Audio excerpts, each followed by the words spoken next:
Hello children, इस lecture में हम लोग स्टार्ट करेंगे new chapter third B, analytical chemistry, use of ammonium and sodium hydroxide.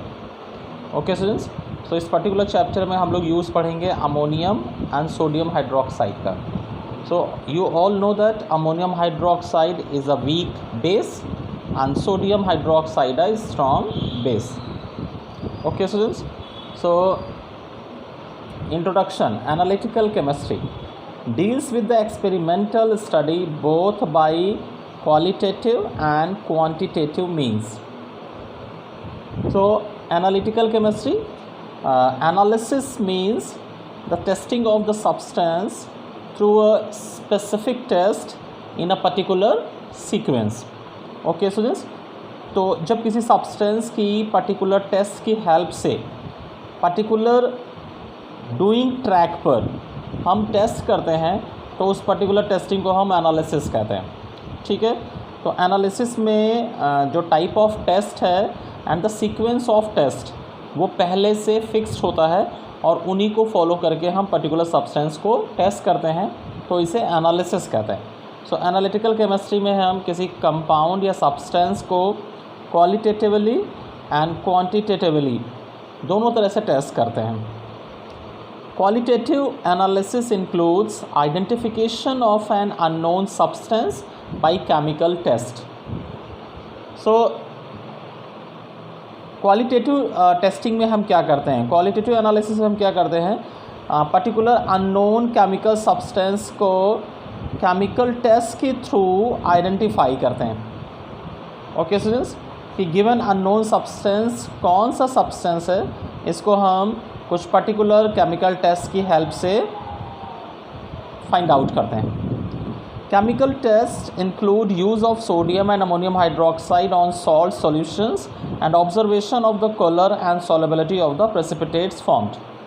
तो जो हमारे जो ऑब्जर्वेशन होते हैं वो दो बातों पर बेस्ड होते हैं कि सोडियम एंड अमोनियम हाइड्रोक्साइड से पर्टिकुलर सॉल्ट जो है, पर्टिकुलर सॉल्ट रिएक्शन के बाद किस तरह के कलर का कंपाउंड फॉर्म कर रहा है या जो प्रेसिपिटेट फॉर्म हो रहा है उसकी सोडियम हाइड्रोक्साइड या अमोनियम हाइड्रोक्साइड में सॉल्युबिलिटी कैसी है ना। तो इन दो बेसिस पर हमारे ऑब्जर्वेशन जो है वो बेस्ड होते हैं कि जो पीपीटी फॉर्म हो रहा है सोडियम एंड अमोनियम हाइड्रोक्साइड से रिएक्शन के बाद उसका कलर एंड टेक्सचर कैसा है, प्लस उसकी सॉल्युबिलिटी कैसी है अमोनियम एंड सोडियम हाइड्रोक्साइड के एक्सेस अमाउंट में। तो ये दो बेसिक ऑब्जर्वेशन होते हैं हमारे सॉल्ट के टेस्ट के लिए, पर्टिकुलर केमिकल सब्सटेंस के टेस्ट के लिए। Sodium hydroxide is a strong alkali which dissociates completely to furnish OH minus ion. So sodium hydroxide is a strong alkali. Why? Because it dissociates completely. Okay, and ammonium hydroxide is a weak alkali which dissociates partially. Okay, पर दोनों ही dissociation पे क्या produce करते हैं, OH minus ions produce करते हैं जो precipitate form करते हैं with the metal salt, metallic salt. और ये जो प्रेसिपिटेट होता है वो इनसॉल्युबल मेटल हाइड्रोक्साइड होता है। ओके स्टूडेंट्स, तो sodium hydroxide and ammonium hydroxide metallic salt के साथ मेटालिक हाइड्रोक्साइड का इनसॉल्युबल प्रेसिपिटेट फॉर्म करते हैं। Next heading is colour of salts. A salt is generally colored if its cation or anion are colored. Okay, so you all know that all salts are made up of positive and negative ions, cations or anions. तो all those salt will be colored जिनके positive या negative या दोनों ही ions कैसे हैं, coloured हैं। Okay students, then salt of elements of group in the periodic table 1, 2 and 13 to 17। तो ये जो इन ग्रुप के जो एलिमेंट्स हैं इन्हें हम नॉर्मल एलिमेंट्स भी कहते हैं और इन नॉर्मल एलिमेंट्स के जो सॉल्ट्स होते हैं वो कलरलेस होते हैं। 3 to 12 ग्रुप में जो एलिमेंट्स हैं उन्हें ट्रांजिशन एलिमेंट्स कहते हैं, और इन एलिमेंट्स के जो सॉल्ट होते हैं वो जनरली कैसे होते हैं, कलर्ड होते हैं। Okay students, so normal elements जो हैं S and P block elements 1-2 group and 13 to 17 group, इनके एलिमेंट्स कैसे हैं, इनके जो सॉल्ट हैं वो कैसे हैं, कलरलेस हैं। और 3 to 12 ग्रुप के जो एलिमेंट्स हैं इनके जो सॉल्ट हैं वो कैसे हैं, कलर्ड हैं।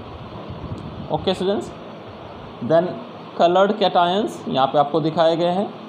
जो कॉपर आयन है वो 11th ग्रुप में प्रेजेंट है, कॉपर 11th ग्रुप में प्रेजेंट है, और कॉपर का आयन जो है Cu2+ आयन है। ये जिस सॉल्ट में प्रेजेंट होगा वो ब्लू या ग्रीन कलर का होगा। इसी तरह से क्रोमियम आयन, क्रोमियम जो है ना वो 6th ग्रुप में प्रेजेंट है, और इसके आयन की प्रेजेंस की वजह से पर्टिकुलर सॉल्ट का जो कलर होगा वो ग्रीन होगा। मैंगनीज आयन पिंक कलर के होते हैं, Fe2+ ion green colour, Fe3+ ion yellow और reddish brown, cobalt ion blue और pink, nickel ion green. Okay students, और यहाँ पर कलरलेस कैटायंस दे रखे हैं आपको, तो ये जो सभी कैटायंस हैं वो कैसे हैं, कलरलेस हैं। देन कलर्ड एनायंस, तो जो कलर्ड एनायंस हैं उनमें 2 मेन कलर्ड एनायंस हैं, परमैग्नेट आयन जो पिंक या पर्पल कलर का होता है, और डाइक्रोमेट आयन जो ऑरेंज कलर का होता है। ओके स्टूडेंट्स, एंड ये जो मोस्ट ऑफ द आयंस हैं नेगेटिव आयंस वो कैसे होते हैं, कलरलेस होते हैं।